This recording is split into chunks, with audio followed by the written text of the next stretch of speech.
Show brought to you by the Jockey Club.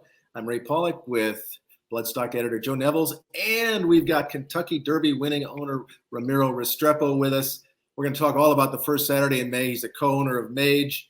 But first, the first Thursday in August. Save that date. Yes, it comes off the tongue like the first Saturday in May. The first Thursday in August, Jockey Club Roundtable. It's a big week in Saratoga Springs, New York, followed by the Hall of Fame inductions the next day, and then Whitney weekend. So save the date, August 3rd. Ramiro, how has life changed since Saturday? You've been a busy man.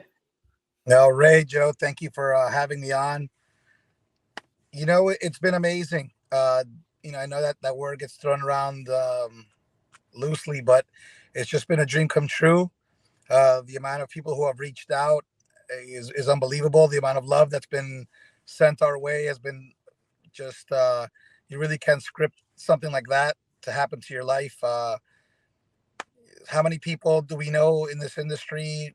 They've achieved so many incredible things, and the Derby is a holy grail, and to have been fortunate enough to achieve that, it really is just a dream come true.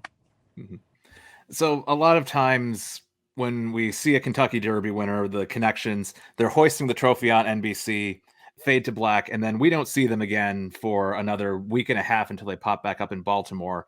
And I'm always curious, especially for a first-time winner, what's going on in the time between? What have you been up to? What has your phone looked like in the days afterward? Like, who's been talking to you? Who's been calling? You know, what has that been like for you? Sure. My phone died as Mage was entering the winner's circle. So I took out my phone to try to record like a precious moment. And it was 1%. And the minute I hit the record, it died on me. So from the winner's celebration and the trophy presentation, you get escorted to the press conference. And from the press conference, you get escorted to the Derby Museum, where the governor's having an event there.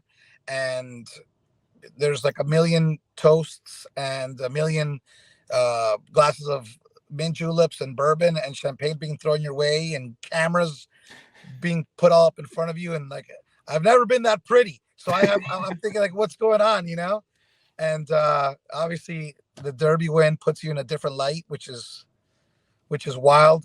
But when my mother had my phone charger, so I didn't even have a phone charger in my car nor in the hotel. So I had no way to power my phone back on until the next morning. And between social media, different social media platforms, and my cell phone, I had like 2,000 messages, which is like, I've never had a life moment like getting married or have children. So I've never had an opportunity to have something that opens myself up for people to want to reach out in that fashion for anything. There's never been a mazel tov moment. Mm-hmm. So to have that influx of love your way is super overwhelming, because you have classmates, ex-classmates, fraternity brothers, family members near and far, some that I haven't talked to in a real long time, friends from all over the world, from the bloodstock business that, I've been fortunate to meet over the last decade. People calling from all time zone, leaving well wishes. The mayor of Miami and the mayor of Coral Gables, who I knew, who have been my boys from like our high school days, leaving messages and making tweets about it. A couple of, athletes and some actors leaving messages about it. I mean, it's quite the rush, but the rush of emotions of people showing you that much affection and well wishes is just like, it's overwhelming to the senses. I've cried a lot. I've laughed a lot. It's been amazing. It's been incredible. It's just, for those who are outside of horse racing, who happen to be listening, what a racehorse can do to you, to your circle, to your, to the other connections, my partners. It's what makes the animal of the horse. What they do to your lives, it's it's unexplainable. We're coming up on the 1-year anniversary when you bought this horse at Fasig-Tipton's Midlantic sale. I assume you'll be there this year. Right. Yeah. I do have a role with Fasig-Tipton. I've been there for 8 years, and it's on the agenda. I'll be flying home tomorrow from Kentucky, and I'll be flying to Timonium on Monday, and the Breeze show starts Tuesday. So, we'll be back in action. I was going to borrow from an old ad campaign. Where will you be? Where will you be?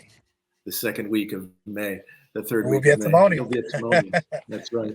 So when you bought this horse, what was the median? The median was about 50,000 for the sale. This horse purchased for 290, if I'm not mistaken. Yep. Over your budget. What led you guys to believe in this horse so much? What did you really like about it? Good Magic has been a buzz freshman sire from yearlings, from the yearling season through the 2-year-old season. He was a horse that, Curlin, his resume speaks for itself. Mm-hmm. Sire of sires. Good Magic's campaign is quite fresh in many of our minds. It was a brilliant horse who broke his maiden in the Breeders' Cup Juvenile, came back to run a super valiant runner-up in the Derby, and then fourth in the Preakness, won the Haskell. He's bred phenomenally. I've gone to see him over at the Hillendale, and I love, Stone Street bred and raised horses. They just have an amazing program. Hillendale, we'll be giving them an amazing shot at studs. So Good Magic was always a horse on our radar. Puka is owned by a good friend of mine, Jerry Crawford, and his partners. I saw her break her maiden. I saw her run in the Breeders' Cup Juvenile Fillies. She ran the Oaks.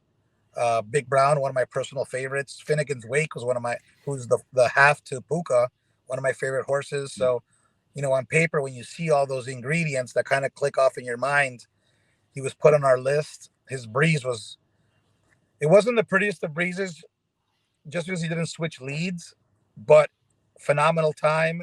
And the way he did it within himself was awesome. His cadence, his rhythm, he even looks like Good Magic, not only at the end of a shank, but on the track. Like their action is scarily similar. And, at the end of everything, however many hours you put in as a bloodstock agent, which are learned skills, you learn angles and confirmation things. Your sixth sense in your gut is going to just, touch you, and you can't really, dictate when love at first sight happens. So he was a horse that caught both Gustavo Delgado Jr. and my eye. We worked the sales together, and we were just like, he's number one on our, on the NFL draft board. So when it was time to bid and we got to our budget, Junior, in as many PG, Disney words, I'm going to keep it Disney, encouraged me to keep bidding. And we had a split second to decide. And we were like, well, if you're ever going to do it, you might as well do something that you love, not on something that you just like. So we stretched, we got him for 290. I quickly made 2 phone calls, one Zoom call, 1 phone call, and got Chase and Brian of Commonwealth on board, and Sam Herzberg of Sterling Racing on board, and off we went. How much arm twisting do you have to do to get those deals done? Like I'm sure there's a relationship between you and the other partners beforehand, but how much is it? How much it's, I have this horse, like, let's go in on this, trust me. Like, is there certain situations where they say thanks but no thanks, or is this pretty much like, we trust Ramiro, we're good to go, we're doing this? No, I think it's all on a horse by horse basis. I've had trouble sometimes with horses that might not have the sexy factor, but this colt had a physical, had a pedigree, had a great breeze. And I did like the side-by-side comparison of Good Magic and Mage, or at the time it was just unnamed Good Magic, that I sent out to these guys on text message. And, on this horse, there was no convincing. It was like it was the easiest partnership I've ever done. I actually, when you try to approach people to believe in you before a sale and say, hey, let me buy you a horse, there'll be more heeing and hawing on that than having bought the horse and been able to show the actual product. And since it was a quality piece and 290 is not anything to snuff at, Mhm. I mean, obviously we know, what sale toppers and the high end of the market is, but 290 is still a very respectable number. Oh yeah. I strategically went to these two guys just because I know, they've had a taste, like Sam's had a taste of the Derby before with a horse that was entered but scratched the morning of, and he's been chasing this for a while, and he's always looking for a high end or high quality piece. And Chase and Brian have had Country Grammar and We the People, so they've had high profile success, and they were the first two guys that I approached because I knew it was something that it was a language that they would understand, and with them it was actually quite easy. But you're right, Joe. I mean, there's been times that you can't make it happen. So, but fortunately for me, in this instance, it was all put together rather quickly. Mm-hmm.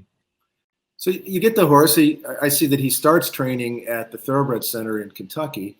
Has a couple months where there's no breezes. Down in Florida after that, debuts in late January, 11-1. So it wasn't like he was a known commodity when he aired in his maiden debut. Won easily.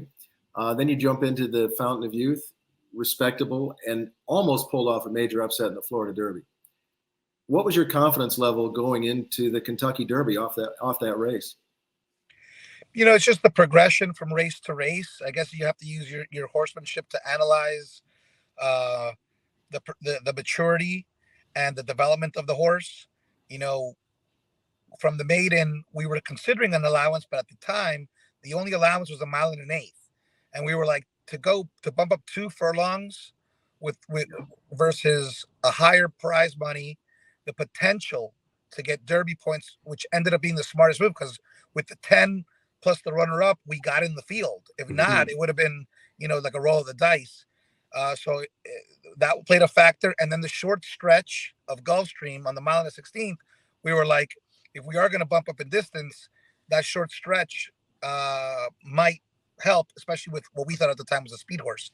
So to see him overcome a lot of trouble in the Fountain of Youth, we felt his fourth he gained more valuable experience there than winning a 1X under wraps really easily. He broke bad, was bumped twice, went wide on both turns, and fought through the finish and showed us a lot of guts and heart. And then from the Fountain of Youth to the Florida Derby, everything was on the up, on the come. His weight gain, his appetite, his intensity of training, his desire to, want to train more professionally, everything that you look for, he was doing it. So we went into the Florida Derby knowing that he could take kickback because of how we trained him.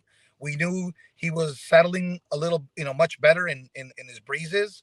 And we told Louis, if he doesn't break ideally, he can take dirt. Don't worry about it. Let him relax. Don't go after the pace how we did in the Fountain of Youth, because we think he has another dimension. And he proved it. I think just the lack of timing between Louis and the horse, which Louis after the race was like, look, I didn't know. Nobody knew that he would be able to have that type of explosion from 0 to 60 like that. So we knew that with a rider that not necessarily a super physical rider was needed, but for the Kentucky Derby, but a rider with hands, heels, and timing and skill.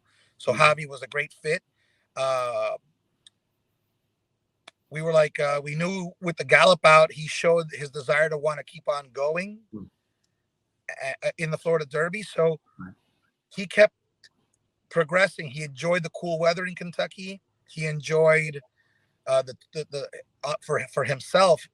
The track was easier on him in Kentucky than in Florida, and all the signs. Like his coat was changing when he got up here. He was eating more. He was like, we had to increase his feed while he got to Kentucky. He was just like a flower. It just starts blossoming, man. I mean, it's not that doesn't always happen. On the contrary, horses go. You can ship and catch a slight fever. You could ship and the horse goes dull on you. I mean, we're quite aware of how things can go the other way. I mean, not everything is roses and rainbows, but in this case with this horse, on the contrary, so that gave us confidence that he was doing well, and the fact that we had made up six 3/4 loss in the Fountain of Youth to a 3/4 length loss. We made 6 lengths off the favorite of the race. We were like, we belonged in the conversation after the top big 4 prep finishers, within ourselves, we thought we were the 5th rated horse. Yeah. By the time the morning of the race, the top 2 of those horses were out. So we felt we were top 3 going in, and it just gave us the peace of mind knowing that with all those things going on around us, that we were going to put forth a great effort. And, it was more than that. It was a win. So what an amazing feeling. Mm-hmm. So looking at Derby Day itself, the video has gone viral of you cheering the horse home with America's Best Racing. Yeah. They followed you around, it looks like, for a lot of the day there. Is that something that they were doing for, the connections of all 20 horses, or is that something that was special to you, or how did that all come about? They've done several of these. They actually, when they reached out to me, about 10 years ago, 8-9 years ago, I met a bunch of guys at ABR, Jose Contreras, who works out in California, Chip McGahee, who was working for them at the time, John Cox, who works for, he's in the government with Damon Thayer. A bunch of awesome young guys were in the ABR program, and became really tight with them about a decade ago. And I did like an inside the owner's box feature on me like 10 years ago when I had a small string of horses at Gulfstream. So we've always had a great relationship. And they've done this feature. They pick one horse every year, and they follow the connections around for 4 or 5 hours of the day. And Dan Torgman of ABR,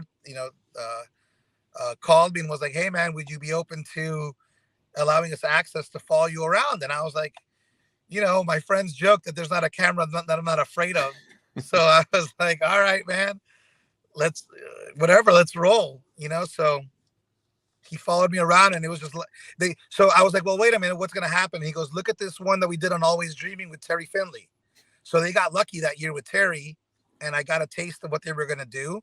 So I felt comfortable. I was like, yeah, all right, if it's like that, cool, let's do it.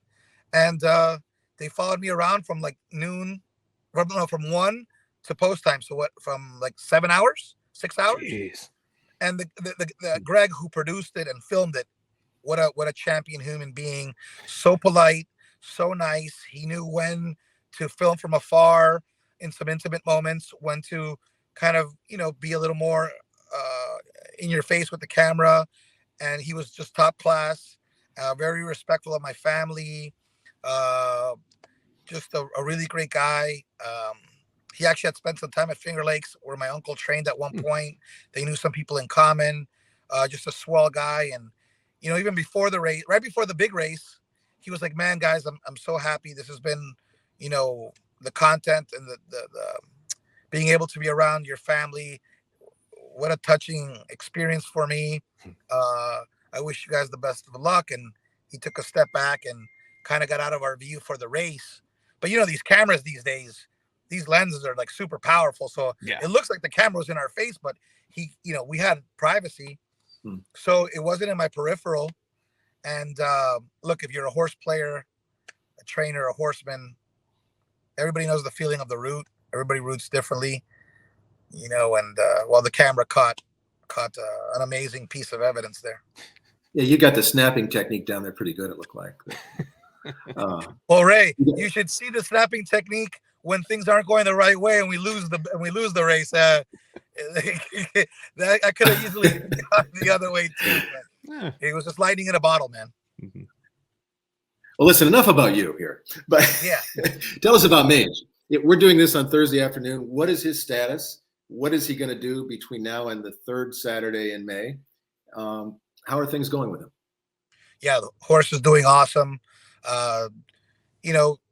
In the climate that we're in especially in 2023, you have to keep having multiple checks and multiple eyes, constantly monitoring your horse and making sure that everything is in tip-top shape. We really just want to let Mage, from his maiden until now, Mage is doing the talking rather than us. We put Mage in front of our desires. He's brought us to this point, and we just wanted to make sure that Mage was doing everything exactly how he was going before the race, and it's come out that way. He's recovered well from the race. After the second day of just walking, he was a little bored and getting a little agitated that we were kind of having a little bit of kid gloves on him. His first day on the track, we took a light day, and he was like, let me rip. And people have to realize these are athletes, just as much as any NBA athlete, NFL athlete. Like, they're high performance individuals. They're in routines of training, and they know when you're trying to, put kid gloves on them, and they need to be in their regimen. So he went back to his routine, and everything's been all systems go. We just want to have one more good morning of training tomorrow. Mm-hmm. And if everything looks good, we'll make a formal, an official formal announcement. We've already looked into preliminary, shipping arrangements to be on call. And if he trains well tomorrow, we'll make a formal announcement. Mm-hmm. So we started the conversation talking about the outpouring of love you received on your phone. And I'm sure that, this is a business, and I'm sure there was an outpouring of business inquiries as well after the Kentucky Derby win. I'm sure, I'm not expecting you to blow any state secrets or anything, but, just how many, stud farms were sort of sidling up to you after the Kentucky Derby, or perhaps, any sort of, did anyone call about a movie deal or anything? Like, I'm always curious, like, where the speed of the things go after a Kentucky Derby win like that. Man, to bring a little levity to the situation during the week, we'd all tease each other about it's such a high stressful environment, when you ship in and you're trading over Churchill. And so, like, to bring a little levity, I tease, I'm like, so Gustavo, who's playing you in the movie? And he's like, Robert De Niro. And I'm like, Junior, who's playing you in the movie? He'd be like, he's like, Leo DiCaprio.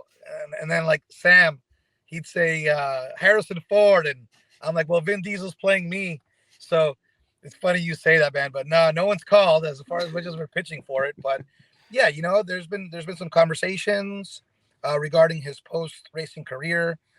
Both there's been domestic and international inquiries, which is very flattering and very interesting. And we're just going to continue to to monitor that situation and have some conversations, and whatever may present itself, we just take it day by day. Mm-hmm. And go ahead, Jim. I imagine you've also gotten a lot of media inquiries too. I mean, we are far from the only people with the media that you've spoken to in the past, 5 or 6 days. How many of those have you gotten? No, quite a bit. I mean, I have a really, Joe, you've been awesome with me. You actually wrote a feature on me a few years ago when I pinhooked Structor around that time frame. And, Paulick Report is something that is one of the, the leaders in our industry as far as, media coverage and news as a news outlet. And I've tried to speak to the outlets that I have a relationship with, that I'm, comfortable with. The TDN, obviously, Jonathan Kinchin, who's been great. Billy Koch and Michelle's show. They've been great. A couple of my hometown outlets in Miami, local news, represent the 305, the Miami Hurricanes, and show love back to the community. But there's been a lot, and you're trying to get a grip on things and manage your time. I think in a our business doesn't have a league office like France Gallup or the JRA or GBRI or like all the other countries do. I think it's very important for those of us who love horse racing and who make this our career and it's our passion, that in the moments that you're given the opportunity to be a steward of the game, of the promotion of the game, you should open up your time to those outlets who are going to be featuring the connections of such an important holy grail of our sport, and to be able to communicate your thoughts and in the one time a year, what it feels like the one time a year that the world is watching this platform of horse racing, this event of the Kentucky Derby, that you need to be generous and gracious with your time and steward the ship as best as possible, because we do love it so much. The horses have been noble servants for us, man, and what don't they do for us? They change lives, and they bring such joy, man. So you gotta you whether it's a million inquiries or not, you can never say it gets boring or old or tired or none of that. You have to open yourself up and provide that type of access. Well, Ramiro, we appreciate your time this week, and we want to wish you and Gustavo Delgado, the entire team, the ownership team, all the people associated with Mage, the Kentucky Derby winner, the best of luck going forward, whether it's in the Preakness Stakes or down the road. Thanks so much for joining us on the Friday show, and thanks to the Jockey Club for their sponsorship. Mark the date, August 3rd, first Thursday in August, Jockey Club Roundtable. Thanks again, Ramiro. Hey, Ray, Joe, thanks, brothers. Thanks, guys. Take care. We'll see you next week. For sure. Equitaps is a free service that enables veterinarians, trainers, and other treatment providers of all racehorse breeds to record and report treatment records to the appropriate commission or jurisdiction. For thoroughbred racing, Equitaps is integrated with the Horse Racing Integrity and Safety Authority. To learn more about Equitaps, email help@equitaps.com.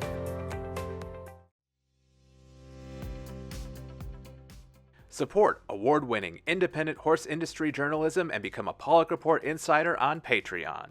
For as little as $5 a month, insiders get access to exclusive Q&As with Paulick Report staff, insight behind our editorial process, exclusive opinions and on-site analysis, Paulick Report merch, and more. This is not a paywall. The website you know and love will always be the same. But if you want more, and you want to make our coverage even better, visit patreon.com/Paulick Report and become a Paulick Report Insider today.